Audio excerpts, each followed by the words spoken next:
Start. नमस्कार दोस्तों, आप सभी का अभिनंदन और बहुत बहुत स्वागत है आपके अपने YouTube चैनल देवेंद्र क्लासेस में। उम्मीद है शानदार और मस्त होंगे।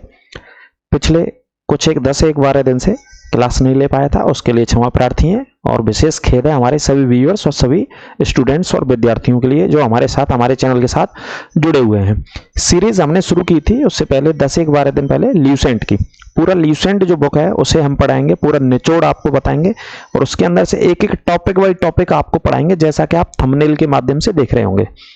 इंट्रोडक्शन वाली जो वीडियो थी वो मैं पहले पढ़ा चुका था, बता दिया था आपको इंट्रो में, यानी कि आपको परिचय बता दिया था कि कंप्लीट ल्यूसेंट का अध्ययन करेंगे, संपूर्ण पूरा विश्लेषण करेंगे।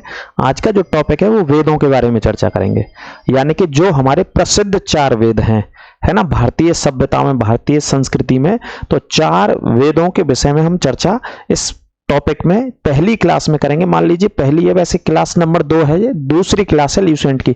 इसी तरीके से पूरा ल्यूसेंट का विश्लेषण करेंगे, हर एक टॉपिक को पढ़ाएंगे आपके लिए, ठीक है। तो देर से जुड़े हम आपके साथ, इसके लिए खेद आपसे फिर लेते हैं। तो आप हमारे साथ जुड़िएगा, ज्यादा से ज्यादा शेयर कीजिएगा। तो चर्चा करेंगे इस क्लास में, वेदों के विषय में हम चर्चा करने चलेंगे ल्यूसेंट में, है ना।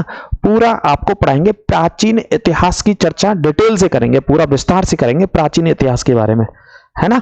एंशिएंट हिस्ट्री का बिल्कुल डिटेल से चर्चा करेंगे मेरे भाई। जीएस भाई आप समझ रहे हैं, वेलकम टू देवेंद्र क्लासेस, सभी का स्वागत अभिनंदन। तो सभी जुड़ जाइए और नोट्स बनाइए इस क्लास के बेटा, वो बेहतरीन नोट्स बनाइए, आप काम आएंगे आपको। Lucent one of the most favourite किताब है, बुक्स है, जो कॉम्पिटेटिव एग्जाम, अभी हाल ही में हाई कोर्ट का एग्जाम हुआ है, हाल ही में बिहार बीपीएससी का दोबारा से एक रीपेपर हुआ है। ल्यूसेंट उठा लीजिए और पेपर उठा लीजिए, क्वेश्चन बेटा जीएस का बाहर नहीं जाएगा। और हमारे साथ जुड़िएगा, नोट्स बनाते चलिएगा, एक एक टॉपिक के नोट्स में बनवाता चलूंगा आपके साथ। तो देखिए, शुरू में इंट्रोडक्शन वीडियो मैंने बता दी थी, तो वेदों से शुरू करते हैं, यहां से हम इस टॉपिक को शुरू करते हैं। आप नोट भी कर सकते हैं आराम से आप नोट भी कर सकते हैं, कोई दिक्कत नहीं। देखिए, भारतीय इतिहास, हमारे भारतीय इतिहास के सोर्स क्या हैं, स्रोत क्या है भाई। हमारा जो प्राचीन इतिहास है उसे जानकारी का जो सोर्स है वो क्या है हमारे पास। तो देखिए, भारतीय इतिहास के विषय में जानकारी मुख्यतः कितने 4 स्रोतों से आती है। 4 माध्यम ऐसे हैं जिनसे हमारे प्राचीन इतिहास की जानकारी होती है। कितने माध्यम है? 4 माध्यम हैं, 4 सोर्स हैं जिनके माध्यम से हमें एंशिएंट हिस्ट्री के बारे में जानकारी मिलती है। वो 4 बेटा कौन कौन से हैं देख लो आप। कुछ धर्म ग्रंथ हैं, हमारे धर्म ग्रंथों से जानकारी होगी, धर्म ग्रंथों के बारे में, भारतीय इतिहास के बारे में पता चलता है, यानी कि प्राचीन इतिहास के विषय में हम जानकारी लेंगे। ऐतिहासिक ग्रंथ हैं, कुछ ऐतिहासिक ग्रंथ हैं, उनसे जानकारी हम आपको बताएंगे एक एक करके, ये सभी एग्जाम में पूछे जाते हैं। कुछ हमारे देश में विदेशी लोग आए थे, उनसे संबंधित आपके बारे में बताएंगे। विदेशी लोग आए थे, यानी कि चीन से आए थे बहुत सारे लोग, अरब के देशों से, जैसे अलवर्नी आया था, इब्न बतूता आया था, है ना। चीन से जैसे हिनसंग आया था, फाइयान आया था, इत्सिंग आया था, है ना। ये लोग चाइना से आए तो भारत में आए, तो भारत में कुछ ना कुछ लिखा इन्होंने भारत के बारे में, उस समय की सभ्यता के बारे में, उस समय के समाज के बारे में, उस समय के जन जीवन के बारे में, उस समय के लोगों की आजीविका के बारे में, कौन सी फसलों का उत्पादन करते थे, तो इन लोगों ने लिखा है। कौन कौन से राजा शासन करते थे पुराने समय में, तो ऐतिहासिक ग्रंथ हो गए। विदेशियों के बारे में चर्चा करेंगे। और कुछ पुरातत्व संबंधी साक्ष्य, यानी कि जो हमारा पुरातत्व विभाग होता है, खुदाई के दौरान, खोज के दौरान बहुत सारे अवलेख मिले, है ना। आप मौर्य साम्राज्य में पढ़ोगे तो सम्राट अशोक के सबसे ज्यादा अवलेखों के बारे में जानकारी मिलती है ना। उसके समय में, मौर्य साम्राज्य के समय में जो विदेशी लोग आए वो कहां से आए थे? यूनान से आए थे, तो वो भी इसके जानकारी देते हैं। तो अवलेखों के विषय में जानकारी पता करेंगे। तो ये 4 ऐसे माध्यम हैं जिनसे हमें एंशिएंट हिस्ट्री के बारे में पता चलता है। नोट भी करते चलिएगा। किसके बारे में बेटा? एंशिएंट हिस्ट्री के बारे में, है ना। अगला चलते हैं, देखिए अगला पेज, इसे थोड़ा सा देख लेते हैं। धर्म ग्रंथ, ऐतिहासिक ग्रंथ से मिलने वाली महत्वपूर्ण जानकारी। जो धर्म ग्रंथों से जानकारी मिलती है, देखिए, भारत का सर्व प्राचीन धर्म ग्रंथ क्या है? वेद है भाई। भारत में, भारत की सभ्यता में सबसे प्राचीन क्या है आपसे पूछा जाए तो वेद हैं साहब। सबसे पुराने, सबसे प्राचीन क्या हमारे? वेद हैं, ठीक है। जिसके संकलन करता, यानी कि वेदों को लिखने वाले, वेदों के लेखक मेरे भाई, वेदों के संकलनकर्ता महर्षि कृष्ण द्वैपायन, है ना। ये बेटा आ चुका है कई बार, महर्षि कृष्ण द्वैपायन, ये संकलनकर्ता माने जाते हैं वेदों के भारतीय सभ्यता में। वेद व्यास को माना जाता, पूरा नाम महर्षि कृष्ण द्वैपायन वेद व्यास को माना जाता है। देखो ऑप्शन में आपके लिए सिर्फ वेद व्यास आ जाता है, कई बार ऑप्शन में क्या आता है, वेद व्यास, है ना। जिन्होंने वेदों की रचना करी, जिन्होंने वेदों को लिखा, उनका नाम महर्षि कृष्ण द्वैपायन वेद व्यास है। ठीक है, वेद हमें क्या शिक्षा देते हैं, क्या सिखाते हैं? वसुदेव कुटुंबकम का उपदेश देता है। जो वेद है, जो वेद शब्द है, वो काय का उपदेश देता है? वसुदेव कुटुंबकम, है ना। ये हमारी G20 सम्मेलन की थीम भी थी।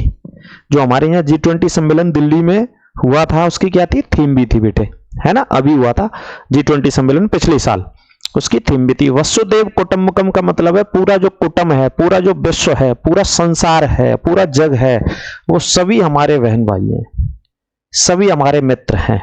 वसुदेव कुटुंबकम, इस वसुधा पर रहने वाले, इस पृथ्वी पर रहने वाले, इस धरा पर रहने वाले जो भी लोग हैं, वो सभी आपस में परिवार है, एकजुट परिवार की तरह रहना चाहिए। ठीक है, वसुदेव कुटुंबकम, ये संदेश देता है हमारा वेद।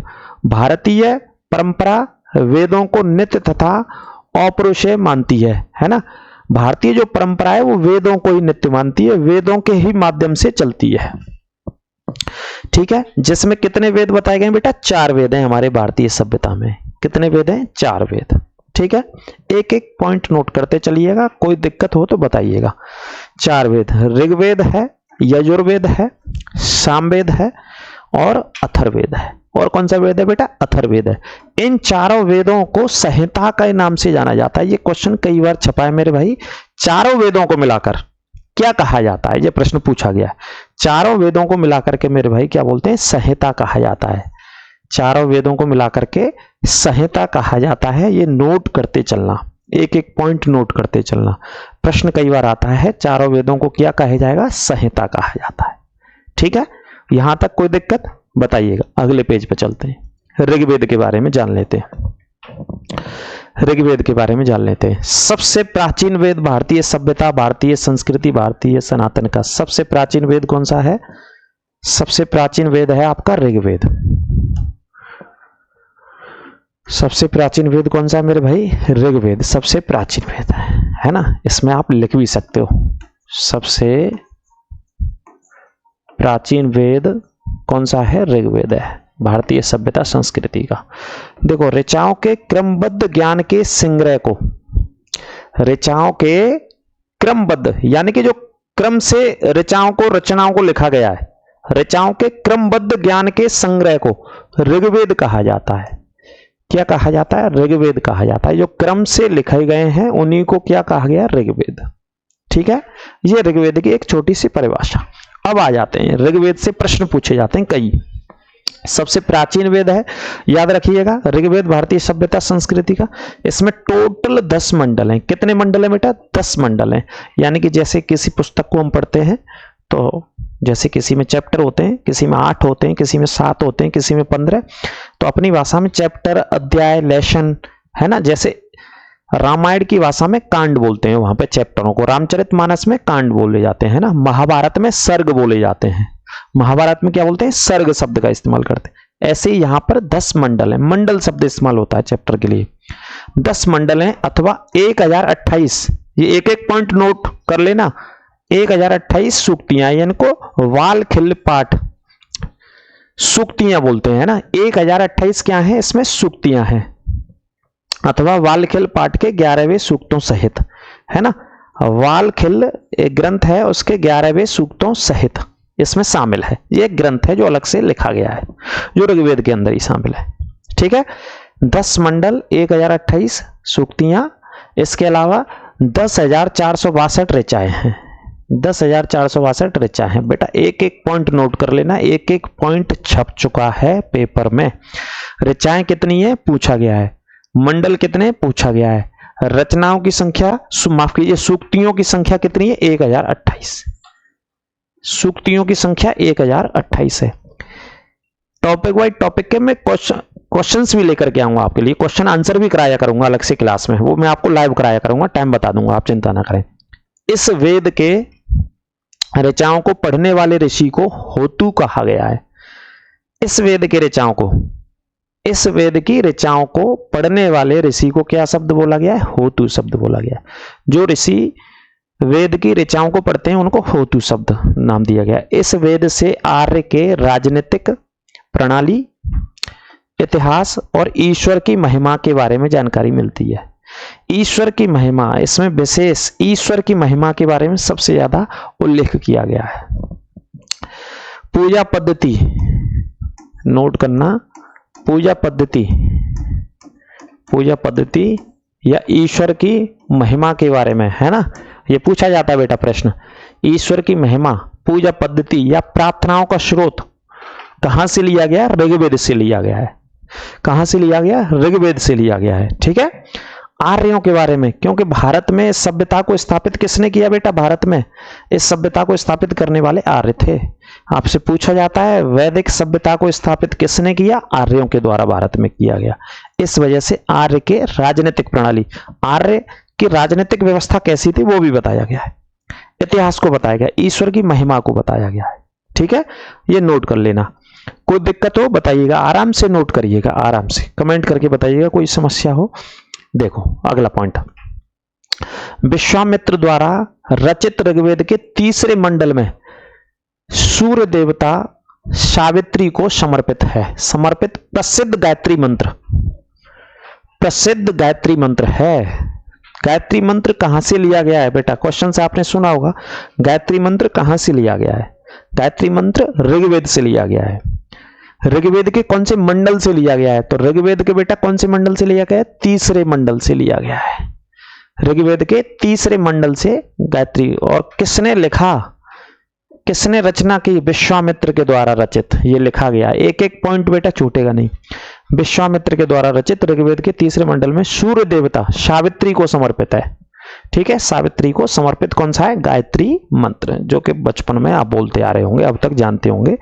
हर पूजा पाठ में, अनुष्ठान में, विधि विधान में, यज्ञों में इसका गायन किया जाता है, गायत्री मंत्र बोला जाता है हमेशा। ठीक है, स्कूलों में बच्चों के द्वारा बुलवाया जाता है।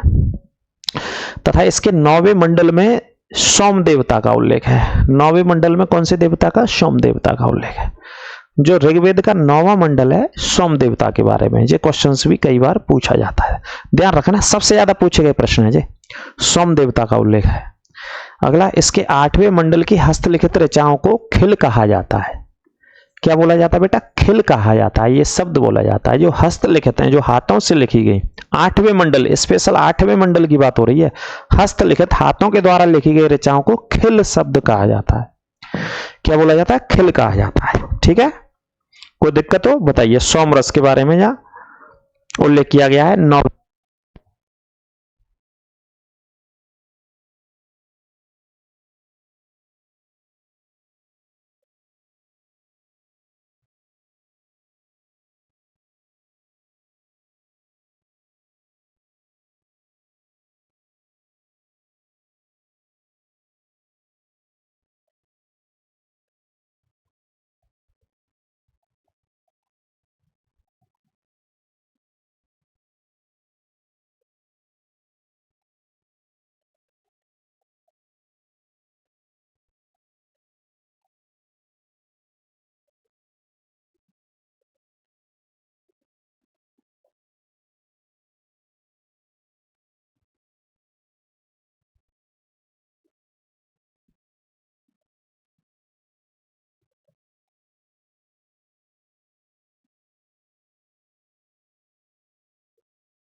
ठीक है, चालू है ना आवाज अब तो?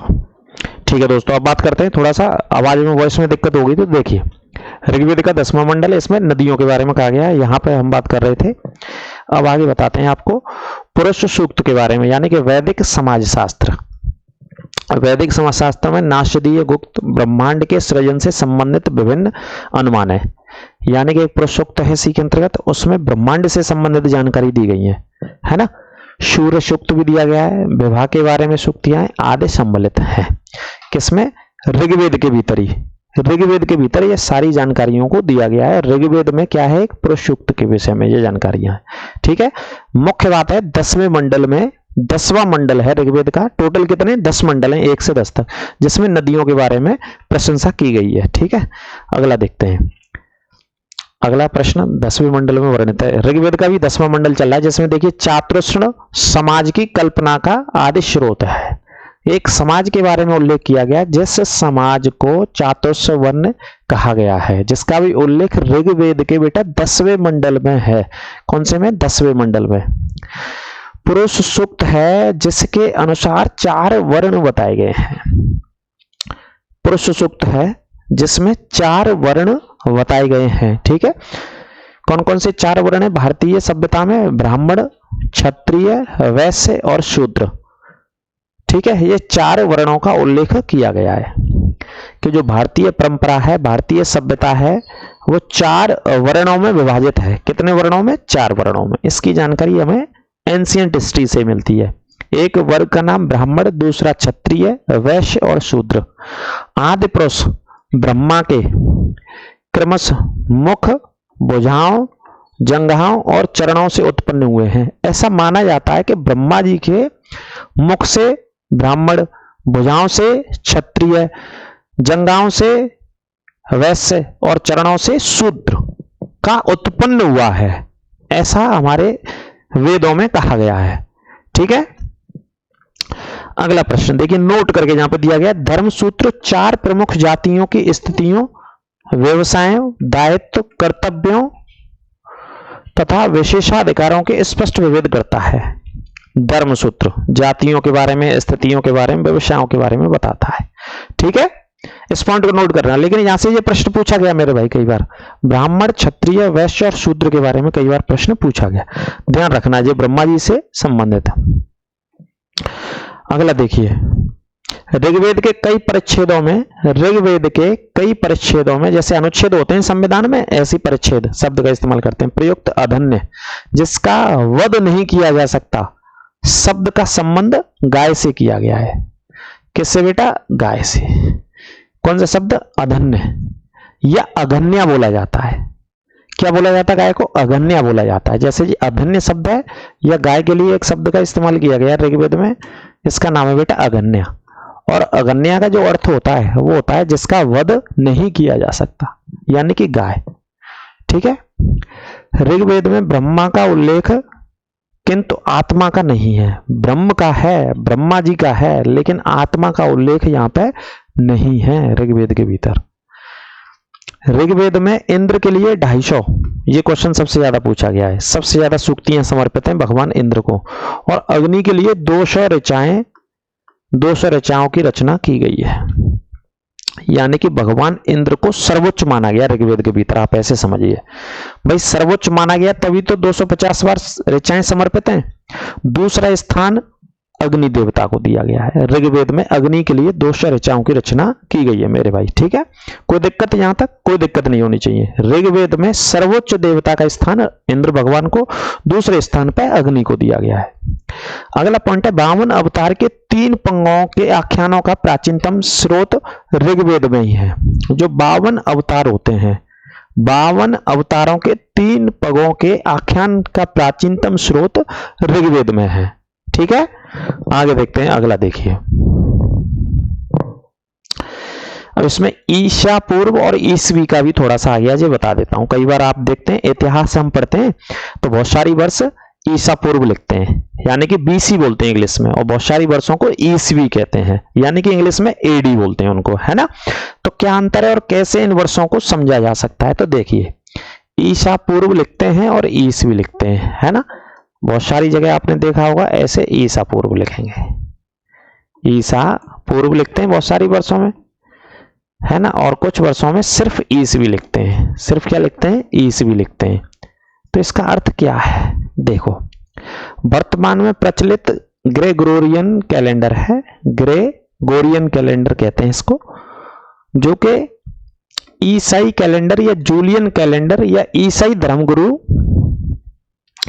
ईसा मसीह के जन्म वर्ष कल्पित पर आधारित है। किसके जन्म पर आधारित है जी? ईसा मसीह के जन्म पर आधारित है भाई साहब, जन्म वर्ष पर आधारित है जो कैलेंडर चल रहा है इस समय, जिसे ग्रेगोरियन कैलेंडर कहा जाता है या इसको जूलियन कैलेंडर भी कहा जाता है। ईसा मसीह के जन्म पर आधारित कैलेंडर है, ठीक है। ईसा मसीह के जन्म के पहले के समय को, सिंपल बात है, ईसा पूर्व कहा गया है। यानी कि ईसा मसीह का जन्म हुआ उससे पहले का जो समय चल रहा था, ईसा मसीह के जन्म से पहले का समय बीसी कहते हैं या ईसा पूर्व, before the birth of Jesus Christ, before the birth of Jesus Christ, यानी कि इनके जन्म से पहले का जो समय था वो ईसा पूर्व में था। किसके जन्म से? ईसा मसीह, ठीक है। ईसा मसीह के जन्म से पहले का समय क्या था? ईसा पूर्व था। बाद के वर्षों में ईसा पूर्व में होता क्या? देखो, ईसा पूर्व में वर्षों की गिनती कैसी होती है बेटा? उल्टी दिशा में होती है। जैसे कि महात्मा बुद्ध का जन्म 563 में हुआ। महात्मा बुद्ध का जन्म कब हुआ? 563 में नेपाल में हुआ, लुम्बिनी में हुआ, कपिलवस्तु में। जो कपिलवस्तु का इलाका, वो तराई का इलाका, वहां बहुत छोटी मोटी नदियां बहती है मेरे भाई, बताइए बहती कि नहीं बहती है? 563 में हुआ महात्मा बुद्ध का जन्म, ईसा पूर्व लिखते हैं, एवं मृत्यु हो गई थी 483 ईसा पूर्व में। यानी कि ईसा मसीह के जन्म के 563 वर्ष पहले, 563 वर्ष पहले महात्मा बुद्ध का जन्म भी हो गया और मृत्यु भी हो गई थी। महात्मा बुद्ध का जन्म भी हो गया और मृत्यु भी हो गई थी, ठीक है, समझ गए? जो उदाहरण के लिए लिया गया है, जन्म से पहले 483 में। इसी वजह से क्या लिखते हैं? ईसा पूर्व लिखते हैं। यहां पे ईसा मसीह की जन्म तिथि से आरंभ हुआ सन, जैसे ईसा मसीह का जन्म हो गया सा तो जन्म तिथि हो गई, तो जो आरंभ सन है उसे ईसवी सन कहलाता है। कौन सा? ईसवी कहते हैं। जैसे ईसा मसीह का जन्म हो गया तो उस दिन से ईसवी आ गया दुनिया में, उनसे पहले ईसा पूर्व चलता था, ठीक है। इसके लिए संक्षेप में ईसवी लिखा जाता है। ईसवी को लैटिन भाषा में एडी में लिखा जाता है। एडी यानी एनो डोमिनो लिखा जाता है। इसको क्या बोला जाता है? एनो डोमिनो का शाब्दिक अर्थ होता है in the year of Lord Jesus Christ, in the year of Lord Jesus Christ, ठीक है। छोटी सी बात है, ईसा मसीह का जन्म हुआ, जन्म से ईसवी आ गया और जन्म से पहले ईसा पूर्व था। यानी कि महात्मा बुद्ध का जन्म पहले हो चुका था 563 में, महावीर स्वामी का जन्म पहले हो चुका था 540 ईसा पूर्व में, है ना। 16 महाजनपदों का उल्लेख पहले से है हमारे यहाँ ईसा मसीह के जन्म से पहले, ठीक है। उम्मीद है समझ पाए होंगे, कोई दिक्कत हो तो बताइएगा। आगे चलते हैं। देखिए, विंसेंट आर्थर स्मिथ एक राइटर है, उसने प्राचीन भारत का पहला सुव्यवस्थित इतिहास अर्ली हिस्ट्री ऑफ इंडिया में, अर्ली हिस्ट्री ऑफ इंडिया 1904 में तैयार किया था। इस पुस्तक का 1/3 भाग केवल, इस पुस्तक का 1/3 भाग केवल के केवल सिकंदर के आक्रमण के बारे में उल्लेख है। इसमें भारत के स्वेच्छाचारी शासन वाला देश कहा गया है। कैसा? कि जो स्वेच्छा से शासन करने वाला देश था भारत। कैसा शासन चल रहा था भारत में? स्वेच्छा से शासन करने वाला देश कहा गया है भारत को, ठीक है। जिससे ब्रिटिश शासन की स्थापना से पहले कभी राजनीतिक एकता का अनुभव नहीं हुआ। अंग्रेजों के आने से पहले राजनीतिक एकता नहीं थी, राजनीतिक एकता का अनुभव भी नहीं हुआ भारत को, ऐसा लिखा गया है, ठीक है। उन्होंने लिखा है, भारतीय इतिहासकारों का सरोकार शासन के एक मात्र स्वरूप तानाशाही से था। तानाशाही शासन को लिखा गया है यहाँ पे। भारतीय जो शासन था वो कैसा था? तानाशाही। अर्ली हिस्ट्री ऑफ इंडिया में किसने लिखा? Vincent Arthur Smith. ये वही लेखक है विंसेंट स्मिथ जिसने समुद्रगुप्त को भारत का नेपोलियन कहा है, और इसी किताब में कहा है इसने, समुद्रगुप्त भारत का नेपोलियन था, ऐसा विंसेंट स्मिथ ने कहा है। The early history of India जो 1904 में लिखी गई पुस्तक थी, ठीक है। तो भारतीय शासन व्यवस्था के बारे में बता रहे हैं। अब कुछ इसमें वेदों के बीच में ही ऋग्वेद के बीच में 52 अवतार का उल्लेख है। जैसे 52 अवतार, भगवान वामन श्री हरि के पहले ऐसे अवतार थे जो मानव रूप में प्रकट हुए थे। श्री हरि के ऐसे पहले अवतार थे जो मानव रूप में प्रकट होते हैं। कौन से रूप में? मानव रूप में प्रकट होते हैं। ठीक है। उनके पिता कश्यप ऋषि एवं माता अदिति, पिताजी का नाम था क्या था? कश्यप ऋषि एवं माता अदिति थी। वे वौने ब्राह्मण के रूप में जन्मे थे, वौने ब्राह्मण के रूप में। अभी आपने सुना होगा कश्यप ऋषि की धरती किसे कहा गया? कश्मीर को। हो सकता है आगे चल के कश्मीर का नाम कश्यप ऋषि कर दिया जाए। ठीक है। कश्यप ऋषि कश्मीर के ही रहने वाले थे, कश्मीर में ही जन्म हुआ था। वामन श्री हरि के पहले अवतार जो मानव रूप में प्रकट हुए, इनके पिता का नाम कश्यप ऋषि था जो कि कश्मीर में निवास करते थे, और माता अदिति थी। ठीक है। भगवत पुराण के अनुसार 52 अवतार का उद्देश्य भगवान विष्णु के द्वारा इंद्र को पुनः स्वर्ग लोक पर अधिकार दिलाना था।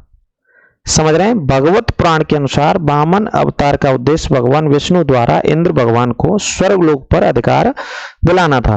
वामन भगवान को दक्षिण भारत में उपेंद्र के नाम से जाना जाता है। दक्षिण भारत में क्या बोलते हैं? उपेंद्र बोलते हैं। लिखते चलना, एक एक पॉइंट लिखते चलना। ये ल्यूसेंट्स से बेटा आपको ऐसा अध्ययन करा देंगे बहुत जबरदस्त, एक एक टॉपिक बाई टॉपिक। देखो, प्राचीन इतिहास के साधन के रूप में वैदिक साहित्य में ऋग्वेद के बाद सतपथ ब्राह्मण का स्थान आता है। ऋग्वेद के बाद सतपथ ब्राह्मण का बताएंगे, सतपथ ब्राह्मण के बारे में भी। ठीक है। ऋग्वेद के बाद इसका स्थान आता है। अब दूसरा वेद पढ़ लीजिए, यजुर्वेद। सरस्वर पाठ के लिए मंत्रों तथा बलि के समय अनुपालन के नियमों का संकलन यजुर्वेद कहलाता है। इसके पाठक कर्ता को अर्ग्यू कहा जाता है। पाठक कर्ता यानी कि जो पढ़ने वाला व्यक्ति होता है उसके अर्ग्यू कहा जाता है। ठीक है। सरस्वर पाठ के मंत्रों तथा बलि के समय अनुपालन के नियम, जो बलि के समय नियम बनाए जाते हैं, जो नियम होते हैं, उनका संकलन यजुर्वेद कहलाता है। उनका संकलन क्या कहलाता है? यजुर्वेद कहलाता है। यजुर्वेद में पक्षों के नियम विधि विधानों का संकलन मिलता है। पक्षों का नियम और विधि विधानों का क्या मिलता है बेटा? संकलन मिलता है यजुर्वेद में। इसमें बलिदान विधि का भी उल्लेख है, नोट कर लेना। यजुर्वेद में बलिदान, जो बलि दी जाती है, हमारे देश में अभी भी बलि दी जाती है, जो परंपरा चली आ रही है ना, सनातन परंपरा। अलग अलग मंदिरों में, मठों में, अलग अलग स्थानों पर बलि दी जाती है। तो इसमें बलिदान विधि का उल्लेख है यजुर्वेद में। यह एक ऐसा वेद है जो गद्य और पद्य दोनों में लिखा है। गद्य और पद्य दोनों में लिखा गया वेद है। कौन सा वेद है बेटा? यजुर्वेद। क्वेश्चन बाहर नहीं जाएगा, नोट करते चलना, मैं आपको बता रहा हूं, नोट करते चलिएगा। सामवेद के बारे में बात कर लेते हैं। साम का शुद्ध अर्थ गान होता है। साम का मतलब क्या होता है बेटा? गान से, यानी कि गाने से, संगीत से। इस वेद में मुख्यतः ऋचाएं मंत्र हैं, मंत्र संकलित हैं, विभिन्न अवसरों पर गाई जाती हैं। इसके पाठककर्ता को उड़ातु कहते हैं। जो पढ़ने वाला व्यक्ति होता है, पाठक होता है, उसे उड़ातु कहते हैं। इसका संकलन ऋग्वेद पर आधारित है, जिसमें 1810 युक्तियां हैं जो प्राय ऋग्वेद से ली गई हैं। यह प्रश्न पूछा जाता है, कौन से वेद का संकलन ऋग्वेद पर आधारित है? तो सामवेद का। 1810 जो युक्तियां हैं, कितनी युक्तियां हैं? 1810 ऋग्वेद से ली गई हैं। नोट करके पढ़िएगा। यजुर्वेद, सामवेद में किसी भी विशिष्ट ऐतिहासिक घटना का उल्लेख नहीं मिलता है। विशिष्ट घटना का कोई उल्लेख नहीं है। आपसे प्रश्न पूछा जाएगा, संगीत का जनक किसे कहा जाता है? सामवेद को। संगीत का जनक, संगीत का जनक बेटा किसको कहा जाता है? सामवेद को संगीत का जनक कहा जाता है। ठीक है, ये नोट कर लेना। सामवेद संगीत, जो 7 स्वर होते हैं सारे गामा पा, ये यहीं से आते हैं। इनकी उत्पत्ति कहां से हुई है? सामवेद से हुई है। सामवेद से। अथर्ववेद क्या देता है बेटा? अथर्ववेद बताता है आपको सबसे इंपॉर्टेंट बात, जादू और टोने के बारे में। जादू टोना, तंत्र मंत्र, तंत्र मंत्र, वशीकरण के बारे में कौन बताता है बेटा? ये वाला वेद बताता है जो मैं आपको बता रहा हूं, जादू टोने के बारे में। अथर्व ऋषि द्वारा रचित इस वेद में कुल 731 मंत्र एवं लगभग 6000 पद हैं। इसके कुछ मंत्र ऋग्वैदिक मंत्रों से भी प्राचीनतम है। औषधियों का उल्लेख सबसे पहले अथर्ववेद में मिलता है। औषधियों का उल्लेख मिलता है सब, दवाइयों का, औषधियों का उल्लेख अथर्ववेद में। और जादू टोना तंत्र मंत्र वशीकरण है भाई साहब, किसी को वश में करना है तो उस अथर्ववेद को पढ़िए आप, अथर्ववेद की जानकारी लीजिए। जादू सीखना है आपको, तंत्र मंत्र सीखना है, ठीक है। ऐतिहासिक दृष्टि से अथर्ववेद का महत्व इस बात में है कि इसमें सामान्य मनुष्यों के विचारों एवं अंधविश्वासों का विवरण मिलता है। अंधविश्वासों का विवरण मिलता है साहब, सामान्य व्यक्ति के विचार भी मिलते हैं इसमें। क्या मिलता है? सामान्य व्यक्ति के विचार और अंधविश्वासों का विवरण अथर्ववेद में। और जादू टोना इसका मुख्य बात है। इस वेद की मुख्य बात क्या है? जादू टोना, ठीक है। इस पॉइंट को नोट कर लेना आप। अगला देखिए, इसमें इसी का पॉइंट है, अथर्ववेद का प्रतिनिधि युक्त माना जाता है। पृथ्वी सूक्त को, एक पृथ्वी सूक्त इसको अथर्ववेद युक्त माना जाता है। इसमें मानव जीवन के सभी पक्षों का, जैसे कि घर बनवाएंगे साहब, कृषि की उन्नति होती है, व्यापारिक मार्गों की खोज, रोग निवारण, समन्वय विवाह, है ना, प्रणय गीत, राजभक्ति, राजा का चुनाव, कई वनस्पतियों एवं औषधियों का साप, वशीकरण, प्रायश्चित, मातृभूमि, महात्म्य, शब्दों पर भी ध्यान रखना। ROARO 2023 में आया था शुद्ध शब्द के लिए, महात्म्य आदि का विवरण दिया जाता है। कुछ मंत्रों में जादू टोने का भी उल्लेख है। कुछ मंत्रों में किसका उल्लेख है? जादू टोने का, अथर्ववेद में, जैसा कि मैं बता चुका हूं। व्यक्ति के पारिवारिक जीवन के बारे में बताया गया है। अथर्ववेद में परीक्षित को कुरुओं का राजा कहा गया है और कुरु देश की समृद्धि का अच्छा चित्रण मिलता है। परीक्षित को क्या कहा गया है? कुरुओं का राजा कहा गया है परीक्षित को अथर्ववेद में, ठीक है। एक एक लाइन लिख लेना, इसके क्वेश्चंस प्रैक्टिस भी कराऊंगा। इसमें सभा एवं समिति को प्रजापति की 2 पुत्रियों के बारे में कहा गया है। देखो, समिति को और सभा, प्रजापति की 2 पुत्रियों का उल्लेख किया गया है वेद के अंदर। वेदों की कई शाखाएं हैं जो वैदिक अध्ययन और व्याख्या के विभिन्न दृष्टिकोण का प्रतिनिधित्व करती हैं। कई शाखाएं हैं जो वैदिक अध्ययन कर सकते हैं आप, ठीक है। कई शाखाएं हैं। सभा और समिति, प्रजापति की 2 पुत्रियों का उल्लेख है यहाँ। ये इंपॉर्टेंट पॉइंट है, नोट कर लेना इसको। आगे देखिए, साकल शाखा ऋग्वेद से जुड़ी एक शाखा है। यजुर्वेद की 2 शाखाओं में से विभाजित कर दिया गया है, शुक्ल यजुर्वेद और कृष्ण यजुर्वेद। मांद्यायना और कण्व शुक्ल यजुर्वेद की शाखाएं हैं। जो ल्यूसेंट का हिस्ट्री है बेटा, ज्यादा डीप किताब नहीं है, वो सब ल्यूसेंट ही पढ़ा रहा हूं मैं। आपको लगेगा कि ज्यादा डीप कुछ नहीं है इसमें। कृष्ण यजुर्वेद से जुड़ी शाखाएं कथक, कनिष्ठल, मैत्रेय और तैत्रीय हैं।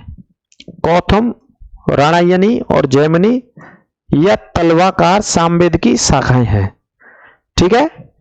अथर्ववेद की शाखाएं शिनाका और पैपल्लाद है। अथर्ववेद की ये इनकी शाखाएं हैं जो मैंने आपको बताया है। अथर्ववेद की, ऋग्वेद की ये शाखाएं हैं सभी की सभी, यानी कि इन्हीं की ब्रांच हैं, ठीक है। सबसे प्राचीन वेद ऋग्वेद और सबसे बाद का वेद अथर्ववेद है। नोट करना, सबसे बाद का वेद अथर्ववेद और सबसे प्राचीन वेद बेटा कौन सा है? ऋग्वेद है सबसे प्राचीन वेद, ठीक है। और बाद में अथर्ववेद आता है, ठीक है। कोई दिक्कत हो तो बताइएगा। अब यहां से देखिए, उपनिषदों के बारे में पढ़ेंगे, है ना, ब्राह्मण ग्रंथों के, इसे और देख लेते हैं। देखिए, ब्राह्मण ग्रंथ होते हैं कुछ, आरण्यक होते हैं तथा उपनिषद होते हैं।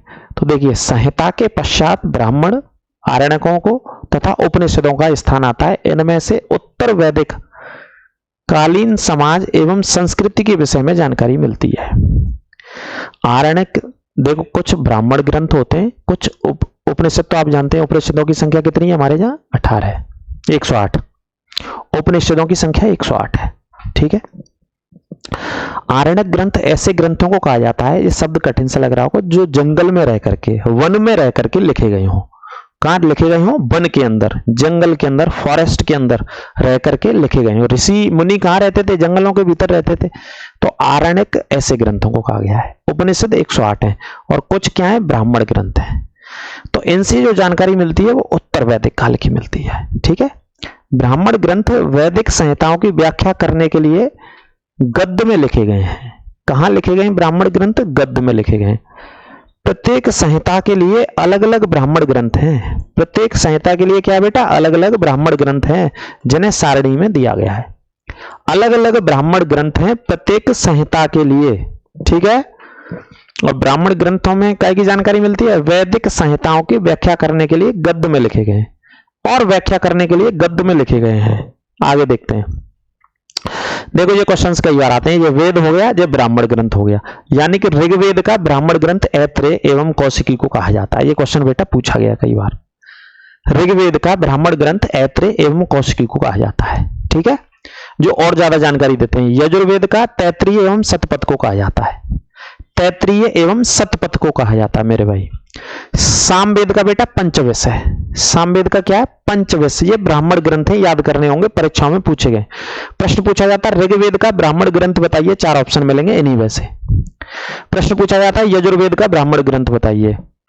अथर्ववेद का ब्राह्मण ग्रंथ क्या है बेटा? गोपथ है। अथर्ववेद का गोपथ। ये चारों वेदों के ब्राह्मण ग्रंथ हैं। चारों वेदों के क्या है? ब्राह्मण ग्रंथ हैं। अब थोड़ा देखो इनमें क्या की जानकारी मिलती है। इन ब्राह्मण ग्रंथों से हमें परिच्छेद के बाद और बिंबिसार के पहले की घटनाओं का ज्ञान प्राप्त होता है। आप कहेंगे कि साहब गुरुजी ये वेदों के ब्राह्मण ग्रंथ हो गए, इनसे क्या जानकारी है? ब्राह्मण ग्रंथ का मतलब क्या है, अर्थ क्या है? तो परिच्छेद के बाद और बिंबिसार जो राजा था मगध का, उससे पहले की घटना का उल्लेख मिलता है। ऐत्रेय में राज्य अभिषेक के नियम एवं कुछ प्राचीनतम राजाओं के नाम दिए गए हैं। जो ऐत्रेय ब्राह्मण ग्रंथ है उसमें क्या के नियम दिए गए? नियम एवं कुछ प्राचीन राजाओं के नाम। शतपथ में गांधार, शैल्य, कैकल्य, कुरु, पांचाल, कौशल, विदेह आदि राजाओं का उल्लेख मिलता है। इतने राजाओं के बारे में शतपथ ब्राह्मण में लिखा गया भाई साहब, जितने नाम हैं। वैदिक ऋग्वेद के बाद शतपथ ब्राह्मण ग्रंथ का स्थान आता है। वैदिक ऋग्वेद के बाद किसका आता है? शतपथ ब्राह्मण ग्रंथ का स्थान आता है। ये एंशिएंट हिस्ट्री में वेदों के बारे में चर्चा हम कर रहे हैं। ल्यूसेंट की पहली क्लास मान के चलिए, इसे पहली दूसरी है ना ल्यूसेंट की। आरण्यक क्या होता है? देखो आरण्यक में यज्ञ से जुड़े कर्म कांडों के दार्शनिक और प्रतीकात्मक अभिव्यक्ति है।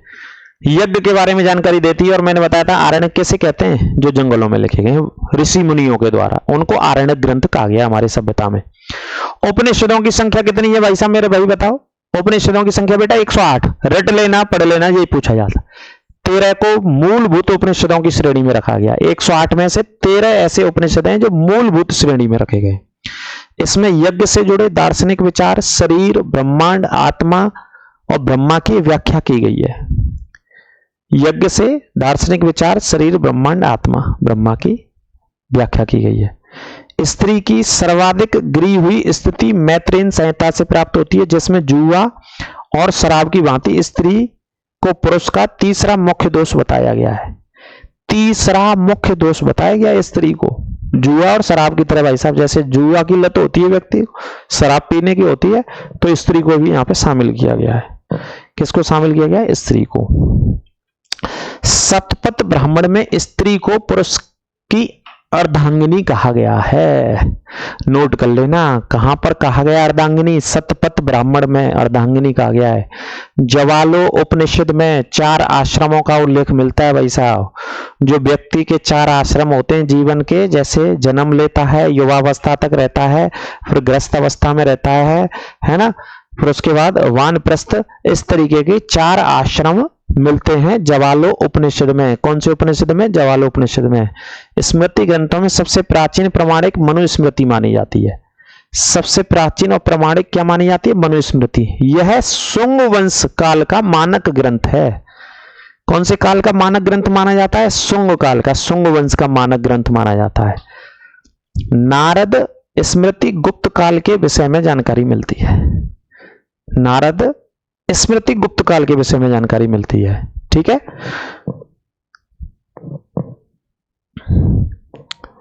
अब यहां से आगे वेदांग और पुराणों की चर्चा करेंगे दूसरी क्लास में, दूसरी वीडियो में। यहां तक जो था ये पूरा का पूरा सिर्फ और सिर्फ वेदों के बारे में चर्चा करिए।